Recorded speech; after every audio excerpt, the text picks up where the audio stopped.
The last thing Lee Jun felt before waking up was cold metal pressed against his temple. He had been dead for 10 years, and now he had 10 years to make sure it never happened again. He opened his eyes to a ceiling he hadn't since he was 18. For exactly 47 seconds, he didn't move. He counted his heartbeat by the pulse in his temples. 82 beats per minute. The body of a boy who had never smoked, never been shot, never been buried. The calendar on the wall read March 2016. He had died in November 2026 at the age of 28. A single precise shot in the garage of the family mansion. The killer had known where he would be. The killer had known when he would be alone. The killer had known the garage code. June sat up in bed and looked at a poster of a band whose name he hadn't heard in a decade. He smiled the way only a dead man could smile at something so small and so familiar. He got up, walked to the window, and looked down at the 3-hectare garden below. Gardener Cho In-ho was trimming the hedge by the eastern fence, as he did every Tuesday. June watched him and added his name to the list. Status 0. The list already had 23 names. Father, mother, younger brother Lee Sang-ho, younger sister Lee Yoonji. 4 personal bodyguards, 3 of his father's secretaries, 2 lawyers from the family trust, 6 household staff, the architect of the security system. Every one of them had access to the garage code. None of them knew the list had already been compiled. There was a knock at the door, and maid Oh Jung-hui entered with a breakfast tray and a remark about the weather. June replied briefly and politely, exactly as a naive 18-year-old heir would. She set down the tray and told him his father wanted the whole family at breakfast in 30 minutes. June nodded. He already knew about this breakfast. His father would announce a new partnership with the Han Group over eggs and silence. That partnership would collapse in 4 years and leave behind a debt of 340 billion won. The debt would create the first crack in the family. And someone would later slip a blade into that crack. June took a shower and put on his school uniform, which fit 2 sizes too small on the body he remembered. He noted this as an inconvenience and went downstairs. He counted the surveillance cameras along the interior corridors as he walked. 14 cameras across 3 floors. The recording system stored data for 72 hours and then overwrote itself. He hadn't known that before. Now he did. He marked it as critically important and kept walking. Sang-ho and Yoonji were already at the dining table, both staring at their phones without looking up. Sang-ho was 16, weighed 58 kilograms, and wore braces on his lower teeth. June looked at his brother and thought about the fact that Sang-ho would inherit 60% of the family assets after his death. That didn't make Sang-ho guilty. It made him a motive. The difference was fundamental. Yoonji glanced up long enough to tell him he was wearing the wrong shirt. June agreed calmly, and she went back to her phone, satisfied. Their father entered the dining room at 7:43, 3 minutes later than usual. Lee Chol-soo was a tall man with a habit of keeping his hands folded in front of him. He sat at the head of the table and began breakfast without preamble, as always. June ate in silence and watched his father check his phone twice in the first 10 minutes. This was unusual.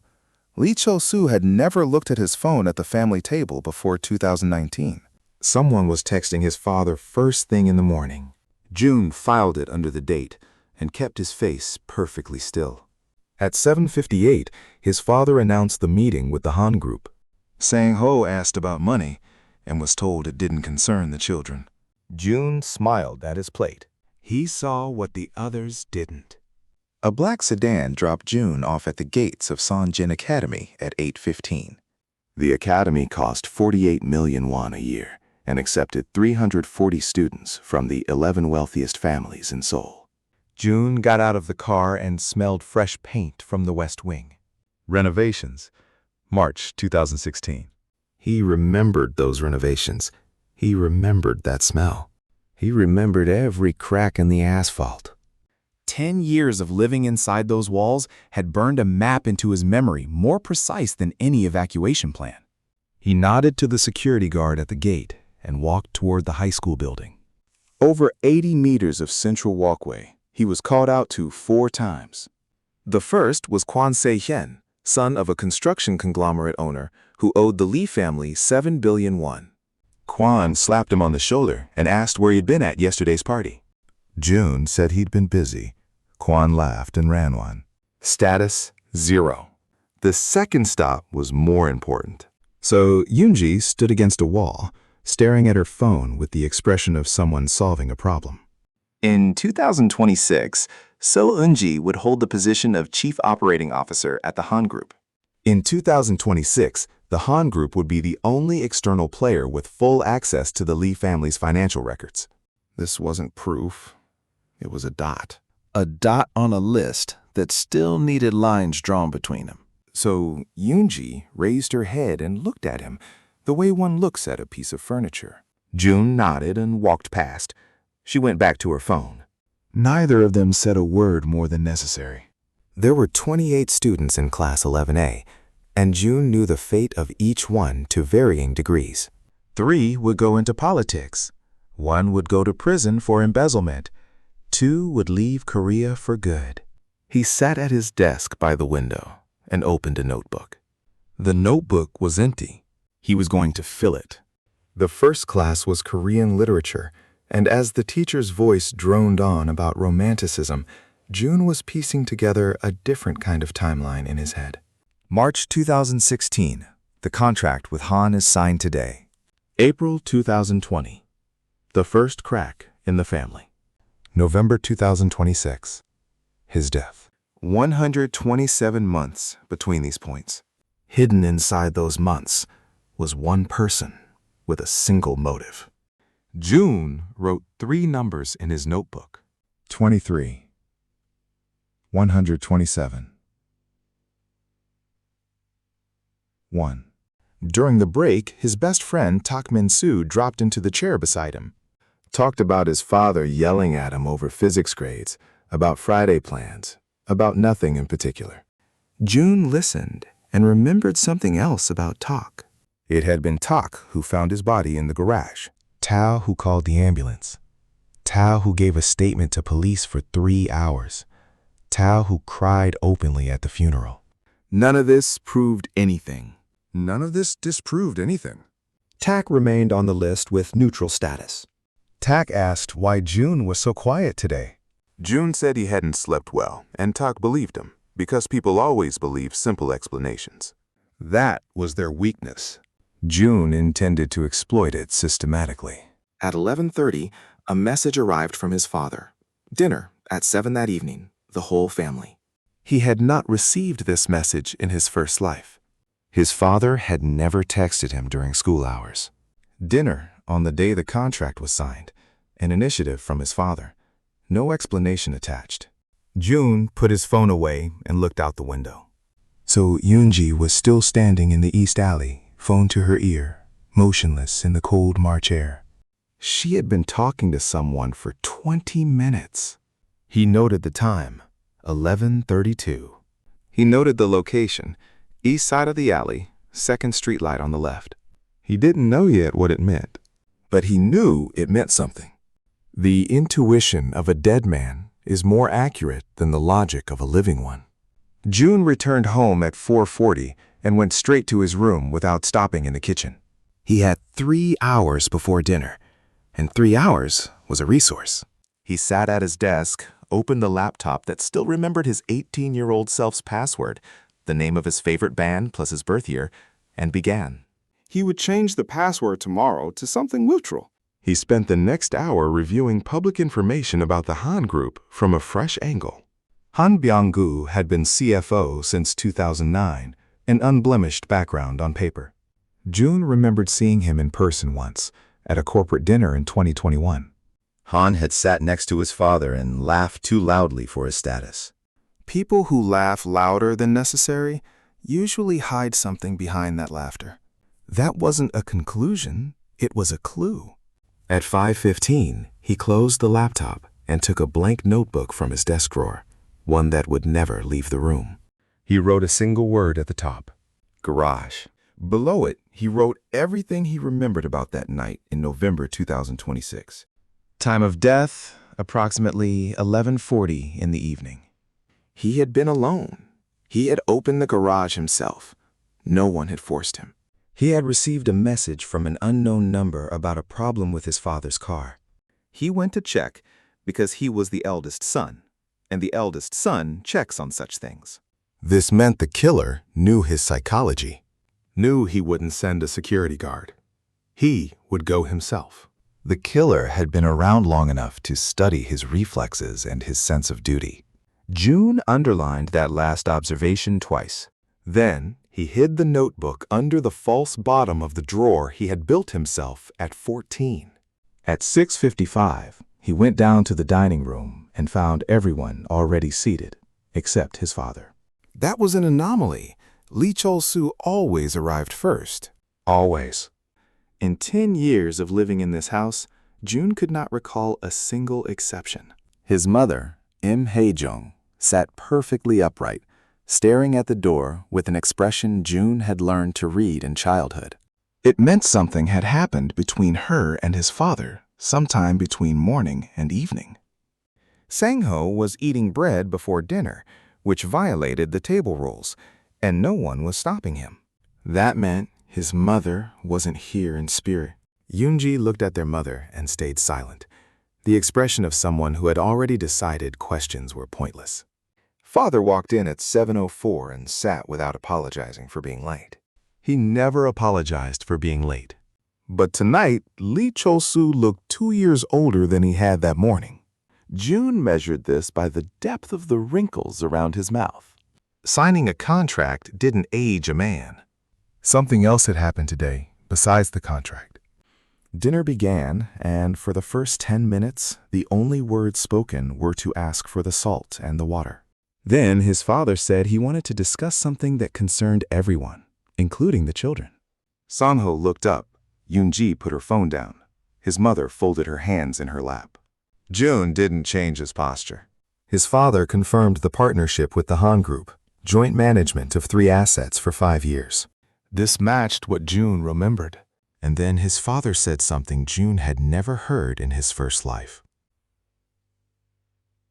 A 3-second pause before the words arrived. Han Byung-gu had proposed including a representative of the next generation of the Lee family in the management structure. Sang-ho stared at his plate. Yoonji looked at June. His mother's fingers tightened in her lap. His father looked at June. Only at June. It wasn't a question. It was an announcement waiting for a reaction. June understood immediately. Han Byung-gu had wanted a Lee family heir inside the management structure since June was 18. This wasn't a gesture of goodwill. It was the beginning of something that would stretch over 10 years and end with a gunshot. June looked at his father and said calmly that he was ready to discuss the details whenever his father deemed it appropriate. His voice was steady. His face was open. His father nodded with the satisfaction of a man who had gotten the right answer from the right son. Dinner continued. June ate and thought Han Byung-gu had just moved up on the list. Status changed from neutral to active. June woke at 5:12 the next morning and lay still for 2 minutes while the 18-year-old's body stopped feeling like a stranger's. Every morning, the gap between memory and muscle memory shrank by a few seconds.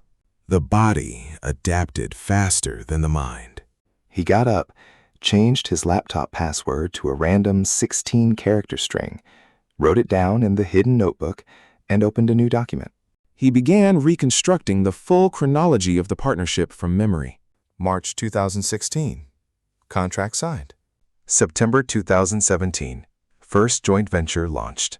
February 2019. June officially joins the Asset Management Board as the Lee family's representative. Han Byung-gu had planned this from the very beginning. 3 years between the proposal and its implementation. Patient Mac. Patient people are more dangerous than impatient ones. June closed the document, deleted it using a secure deletion feature he found in 4 minutes, and went downstairs at 6 in the morning. The mansion's library occupied 80 square meters on the first floor and contained 4,200 volumes.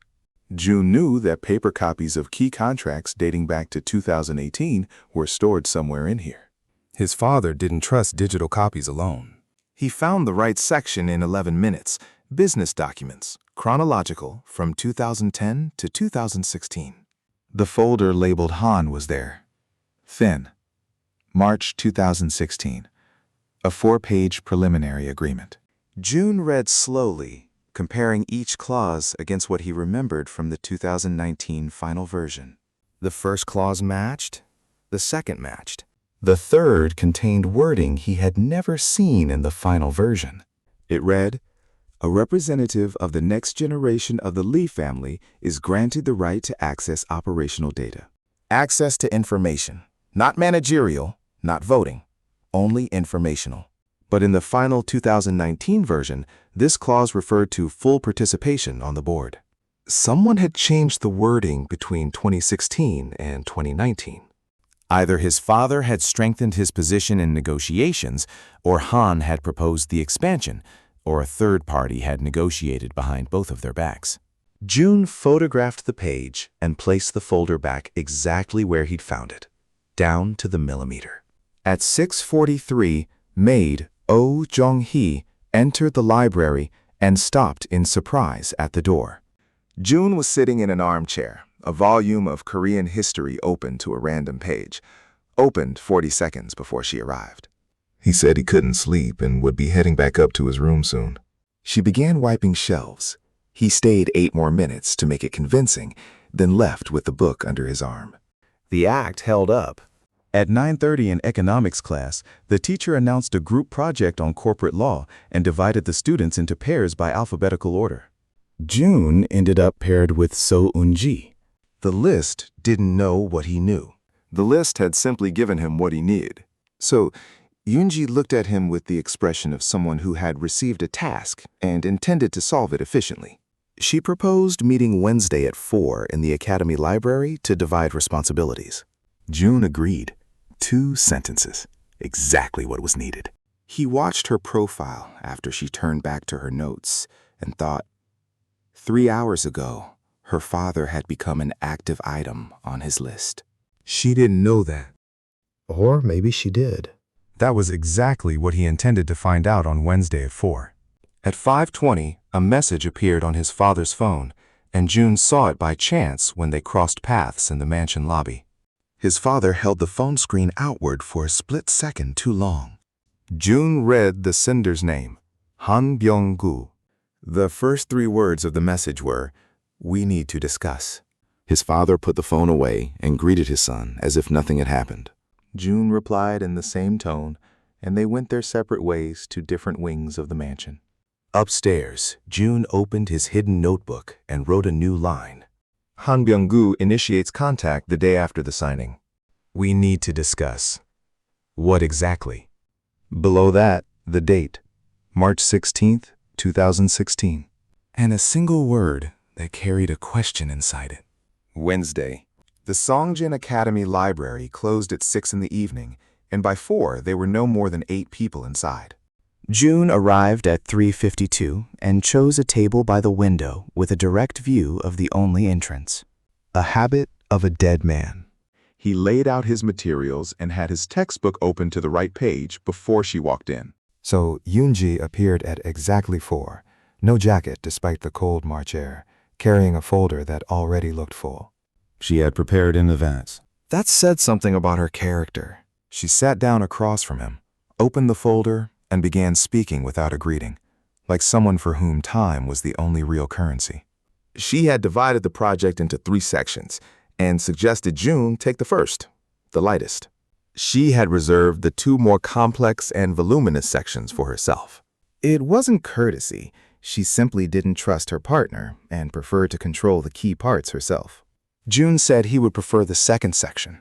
She looked up at him for the first time in 3 minutes. Her gaze lasted 2 seconds and contained a rapid reassessment of the person sitting across from her. June watched this process happen in real time. She said okay and handed over the materials for the second module without further objection. Pragmatic. They worked in silence for 40 minutes, and the silence was productive, not awkward. The difference was palpable. At 4:47, June asked his first real question. He asked what source she was using for the section on joint assets. She named a 2014 textbook and added that she had amendments based on her father's practice. She said this without emphasis, a neutral fact offered in passing. June nodded and asked if her father worked with joint structures often. The question was naturally woven into the project context. His voice was that of a curious student. She replied that the Han Group had specialized in partnership structures for the past 7 years. A standard answer. Then she added something without being asked. She said her father considered a partnership a tool, not a goal. June wrote this down in small print between lines of his notes, disguised as a lecture annotation. A tool, not a goal. It was the philosophy of a man who enters a partnership with the intention of exiting it at the right moment with maximum profit. June asked what she meant by tool. His face was open, slightly naive, the face of a student receiving wisdom. She looked at him again, and this time the pause was a full second longer. She was deciding whether to continue. She said that a partnership provides access to information that cannot be obtained otherwise. Then she closed the topic. She closed it precisely because she had opened it too far. June saw the exact moment she realized this. They worked for another 20 minutes, and at 5:22, she gathered her materials. Next meeting, Friday. June stayed at the table for 10 minutes after she left, staring at a single point on the page of his textbook. A partnership provides access to information that cannot be obtained otherwise. Han Byung-gu had told his daughter this. She had absorbed it as an axiom. The question was simple. What specific information did Han Byung-gu intend to access through the Lee family partnership? June left the library at 5:32, passing Kwon Se-hyun at the door with a bag of chips. Kwon said he didn't know June even came to the library. June replied that the law project wouldn't write itself. Kwon laughed and walked inside. 7 seconds. Irrelevant. On his way out, June stopped at the parent committee bulletin board for exactly 3 seconds. Han Byung-gu's name was on the list of committee members. He had been a member since September 2015, 6 months before the contract. His daughter had been studying at Songjin since 2014. Membership on the committee was a logical consequence. June looked at that name and thought that logical consequences were sometimes just a logical cover. The next committee meeting was on Thursday at 6:30. Tomorrow. June photographed the schedule, set a reminder labeled literature homework, and stepped outside into the cold March air. No one but him knew what it meant. He got out of the taxi at 6:22 and stood by the academy's north entrance, where there were no cameras. He was in civilian clothes, no school ID. An 18-year-old boy in a building after hours was just background noise. No one remembers the background. He walked to the second floor and stopped 2 meters from conference room 2. The glass panel in the door was frosted at the bottom and clear at the top. June's height gave him a direct line of sight. There were 11 people inside. Han Byung-gu was not sitting at the head of the table. He had chosen the third seat from the left, an observer's position, not a leader's. A man of Han Byung-gu's influence could have taken any seat. He chose that one on purpose. Academy Director Chung Hak-chun was speaking about the budget, showing slides with figures. Han Byung-gu wasn't looking at the slides. He was looking at a woman sitting across the table from him. June shifted his angle and identified her, mid-40s, gray blazer, third seat on the right. He didn't recognize her face. He remembered her position. 9 minutes later, the director finished his presentation and opened the floor for discussion. Han Byung-gu spoke first, loudly enough for June to catch fragments through the door. He was proposing 50 million won in annual funding for a graduate internship program. Publicly generous. June watched the other committee members' faces while Han spoke. 9 out of 10 looked at him with the expression of people who had received an unexpected gift. The woman in the gray blazer stared at the table. Only her. June noted this as the key observation of the evening. At 7:08, the meeting began to close and June retreated down the hallway. He stood with his back to the corridor, looking at a schedule board, when the doors opened. Han Byung-gu was the third to leave, already on the phone as he crossed the threshold. He walked past June at a distance of about 5 feet. June heard 3 seconds of conversation. Han was saying that everything had gone as planned and that the meeting on Sunday was still on. Then Han turned the corner and the voice faded. June stood motionless at the board for 1 more minute. A meeting on Sunday, 4 days after signing the contract. He added it to the list with a note, "Identify participants." The woman in the gray blazer was the last to leave the hall, and June saw her face in full light for the first time. The face was familiar, not from a school context. From another place, from another time. He searched his memory and found the match in 8 seconds. Lee Family Legal Department, 2022. Her name was Yun Ji-sun. In 2022, she worked as a senior lawyer at the trust managing his father's assets. In March 2016, she was sitting on the parent committee across from Han Byung-gu, staring at the table. June smiled. Not on the outside. Inside, quietly and coldly. The way people smile when they found a first real clue. Yoon Ji-soon was on his list of 23 suspects. Number 17. Senior lawyer at the trust. Access to the garage code through administrative channels. And she had known Han Byung-gu since at least 2016, while never once mentioning this connection publicly. It wasn't proof. It was a hidden link between someone on the outside and someone on the inside. He left through the north entrance at 7:19 and caught a taxi 4 minutes later. In the back seat, looking out at Seoul glittering with rain-wet asphalt, he thought the list of 23 had just become 22. He paid with cash he'd taken from an old piggy bank that morning. Cards left traces. Cash left only a taxi driver's memory of a passenger in a dark jacket. Saturday required a different kind of effort. June spent the day living the life of a typical 18-year-old, and that required more discipline than surveillance. Tak called at 11 and invited him to a gathering at Kwan's place.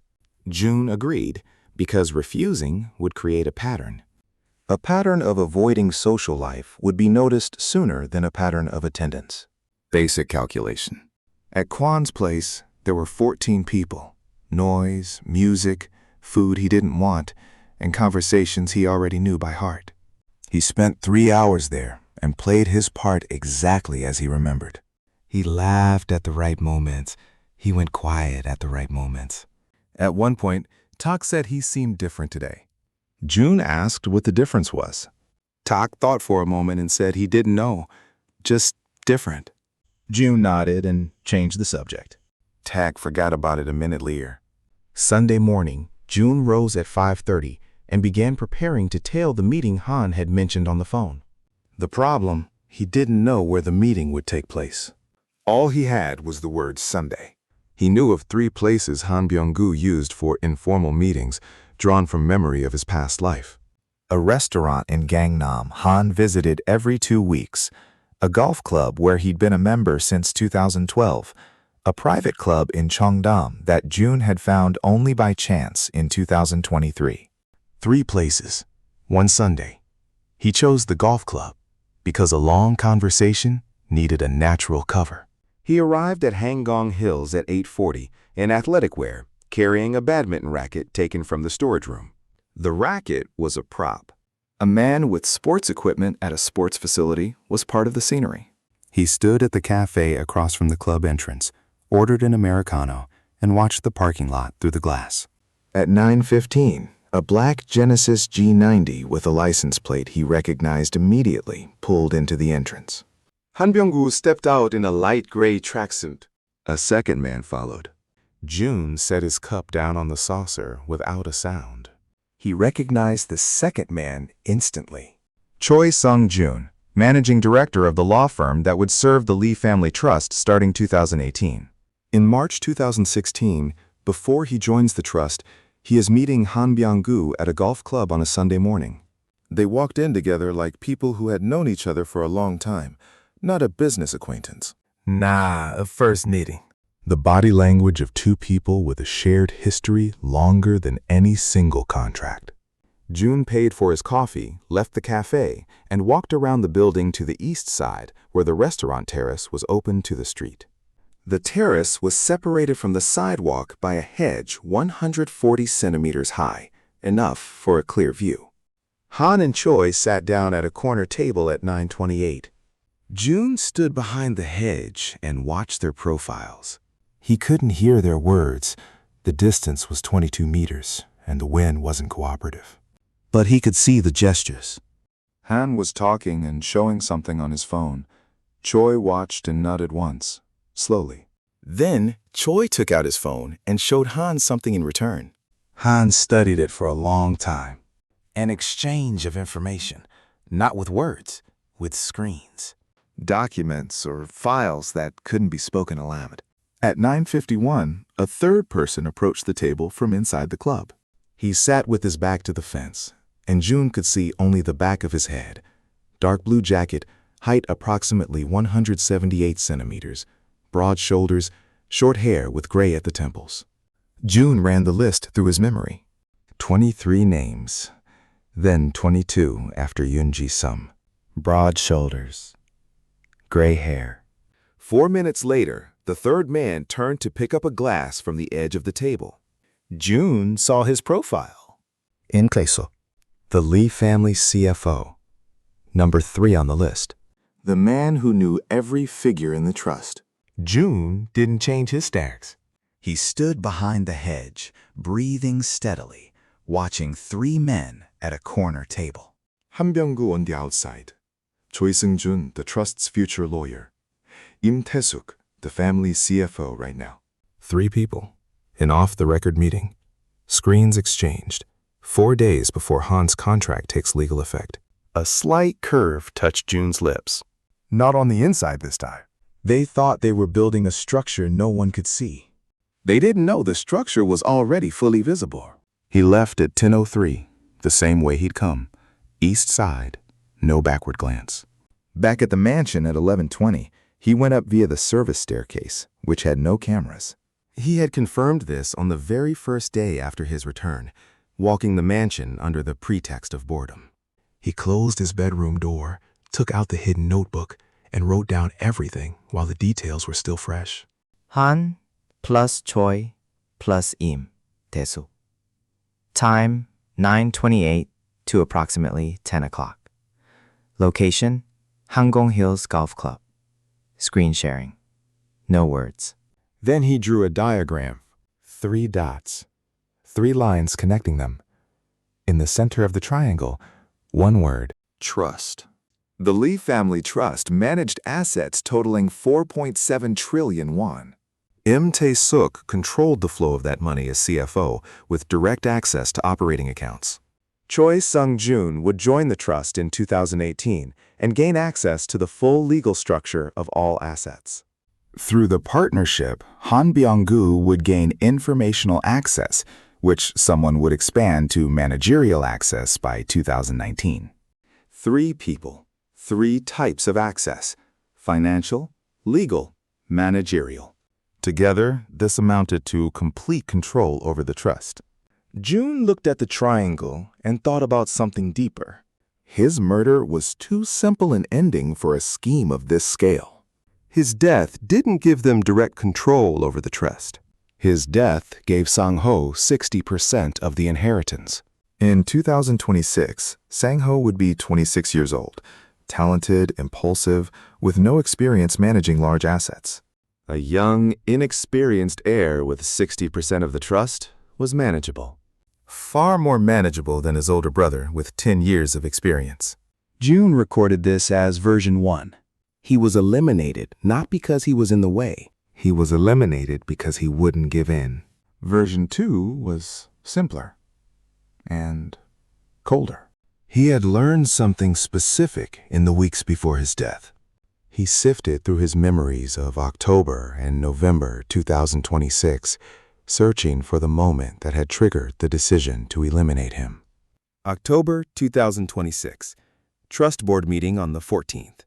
Standard agenda, quarterly report, nothing unusual on the surface. But after the meeting, he had detained M. Tae-suk to ask about a discrepancy of 2.3 billion won between two reports. M. Tae-suk explained it as technical restructuring. June was tired after a long day. He accepted the explanation. He didn't check it. 3 weeks later, he was dead in his own garage. June closed his eyes for 4 seconds. Then he opened them and wrote in his notebook, 2.3 billion won, October 2026, restructuring. That was the entry point. Not the only one, but the first one he could verify, having 10 years before it appeared. At 1 in the afternoon, the family gathered for Sunday lunch, and M. Tae-suk was there as a guest, as he was approximately once a month. June looked at him across the table. 3 hours ago, this man had been sitting at a corner table at a golf club, staring at someone else's screen. M. Tae-suk was 52 years old. His face was calm. His voice was steady. The movements of a man who had nothing to prove. An experienced schemer doesn't look like a schemer. He looks like the most trustworthy person in the room. Over lunch, M. Tae-suk asked about the law project with the tone of someone genuinely interested in the affairs of a colleague's children. June said the topic was joint corporate structures. M. Tae-suk nodded and said it was a useful topic, that practice was always harder than theory. June agreed with the expression of a student who had just received valuable advice. Under the table, his fingers typed into his phone's notes app. 2.3 billion. 10 zeros. Then his initials. I.T. He locked the phone and picked up his fork. After lunch, M. Tae-suk and his father went into the study and closed the door. June remained in the living room with Sang-ho and Yoon-ji. Sang-ho turned on the television. Yoon-ji picked up her phone. June sat in an armchair and stared at the closed study door. Behind that door, the family's financial director was talking to his father. The same man who had been exchanging screens with Han that morning. He didn't know the content of either conversation, but he knew they were part of a single scheme, one that had been in motion for years and had 10 more years left to run. He stood up and told Sang-ho he was going to his room. Sang-ho didn't reply. Yoon-ji waved without looking up. June climbed the main staircase. On the third step, M. Tae-suk's voice came clearly through the office door. 1 sentence. He was saying that time was running out. June paused for exactly 3 seconds. Then he continued climbing at the same pace. Nothing had changed on the surface. Inside, he added a new line to the list. M. Tae-suk knows about the deadlines. M. Tae-suk is rushing his father. M and Han are rushing together. Monday arrived with rain, and June used the rain as an excuse to reach school 25 minutes early. The academy archives were in the basement, open from 7:30 for teachers and class presidents. June had been class president of 11A since September 2015. That gave him the key. That gave him the right. He was looking for the parent committee registry, paper records, 3 years, 1 folder. He found it in 6 minutes. The 2014, 2015, and 2016 registers with dividers. He opened 2014 and found Yoon-ji's son on page 4, committee member since September 2014. He turned to 2015. Yoon-ji's son had attended 7 out of 8 meetings. She voted on every budget item. Active. Consistent. Then, Han Byung-gu appeared in the registry in September 2015.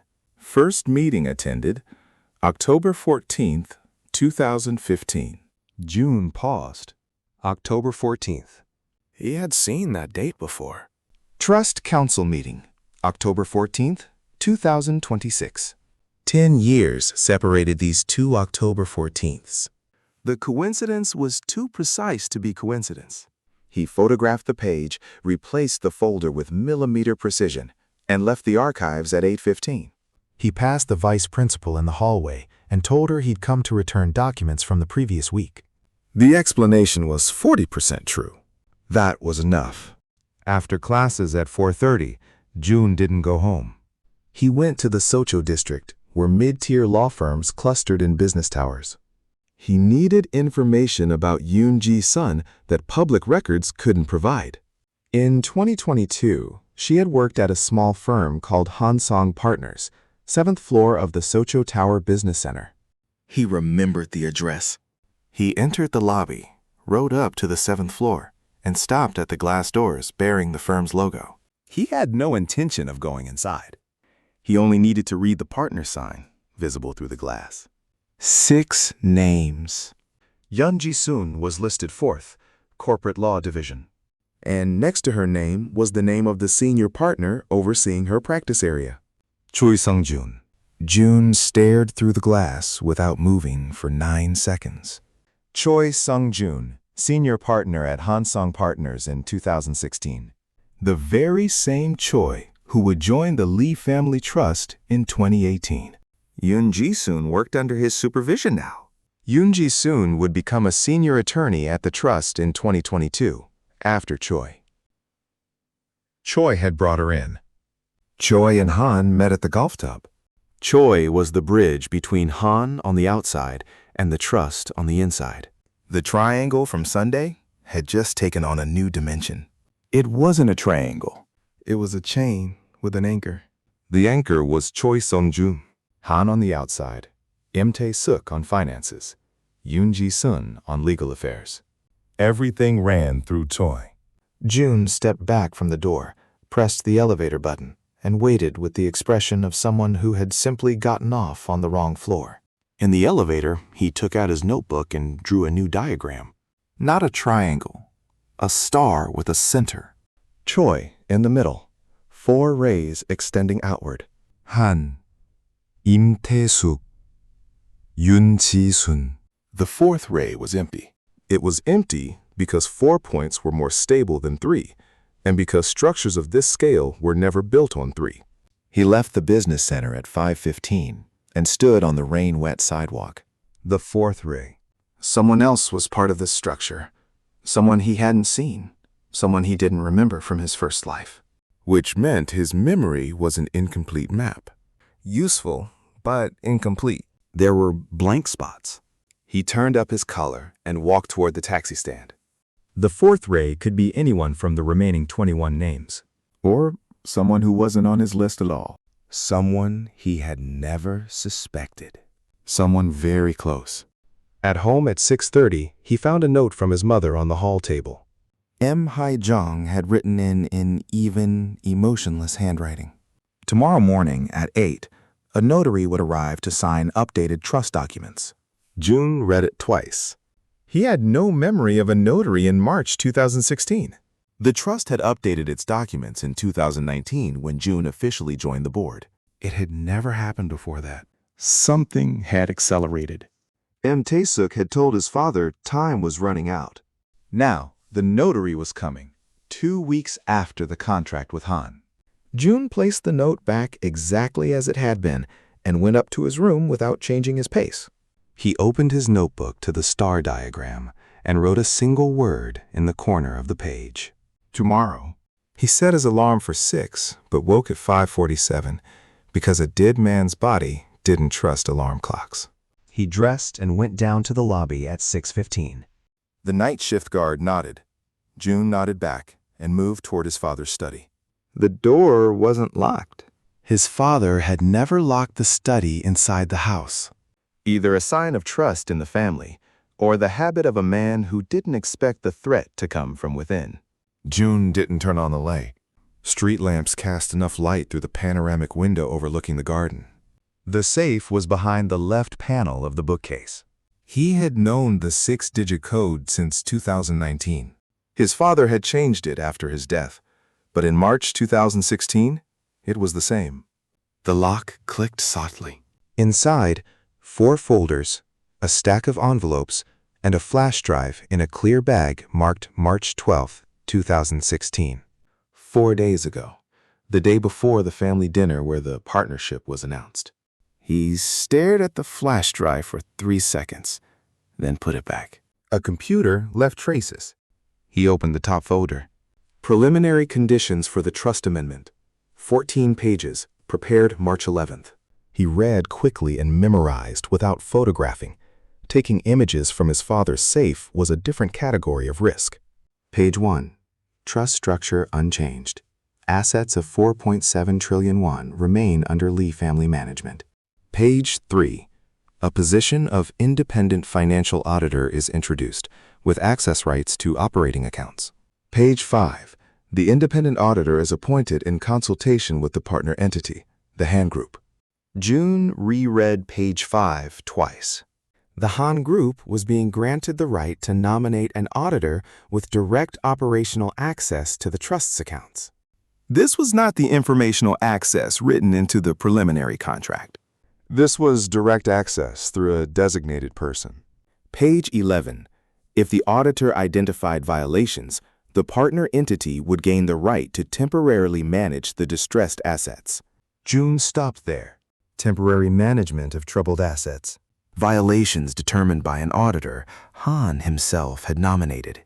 It was the perfect mechanism for a legal takeover. Install your own auditor. Find violations. Gain control. And violations could be found in any trust worth 4.7 trillion won if you knew where to look and what to call a violation.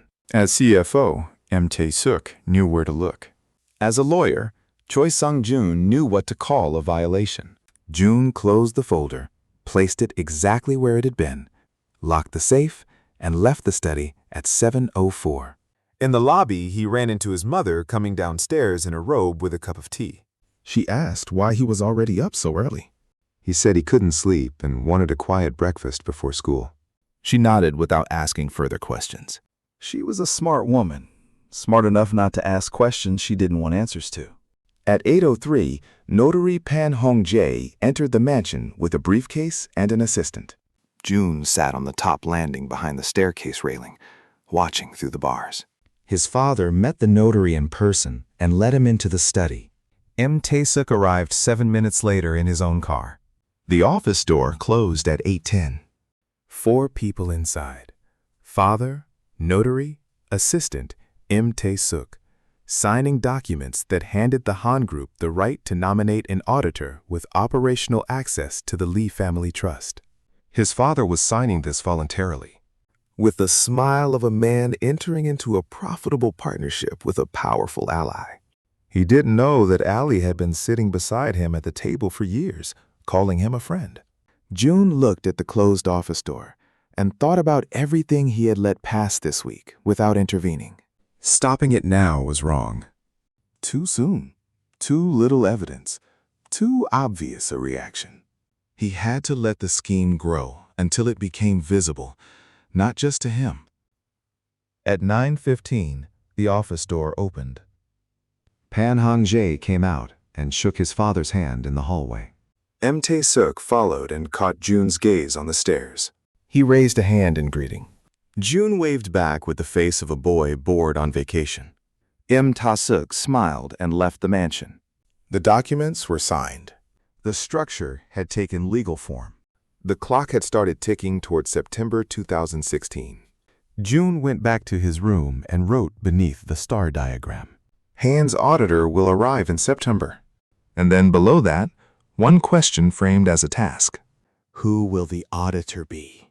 He spent the following days in what he called active waiting, a state that differed from mere waiting the same way observation differed from staring into the void. He went to school, handed in assignments, talked with talk, did everything 18-year-old Lee Jun did in March 2016. Simultaneously, he sorted everything he knew by levels of certainty, fact, assumption, and pressure. The facts were solid. Han, Choi, and Tae-suk had met on Sunday. The trust documents had been signed on Tuesday. Yoon Ji-soon worked under Choi in 2016 and would join the trust in 2022. Han's auditor would arrive in September. The assumptions were working hypotheses. A fourth connection existed. His murder was linked to the discrepancy of 2.3 billion won. between the facts and the assumptions lay something he called pressure. The pressure came from his mother. Im Hae-jung behaved normally on the surface, but something had shifted after Tuesday. She had become a step and a half quieter. Not sadder, not more anxious, just quieter. Like a person who had made the decision to stay silent about something specific. On Thursday evening, June saw his mother in the conservatory with the glass doors closed, speaking on the phone, standing with her back to the hallway. She didn't know the hallway was reflected in the side glass panels. June saw the reflection of her face. She spoke briefly and listened for a long time, and once she closed her eyes for a few seconds. He couldn't hear the words. He saw only the face of someone receiving information she didn't want to receive. That evening, he added her name to his notebook under a new entry. Under observation. No status. The second meeting with So-eun-ji took place on Friday, and this time she brought a draft of the first section. Concise, precise, no unnecessary words. June read it and found one inaccuracy in the wording about minority partner rights. Intentionally minor, he pointed it out without emphasis. She reread the sentence and corrected it without objection. People who accepted corrections without a defensive reaction were either deeply confident in themselves or believed the correction was fair. So Yoonji belonged to the second category.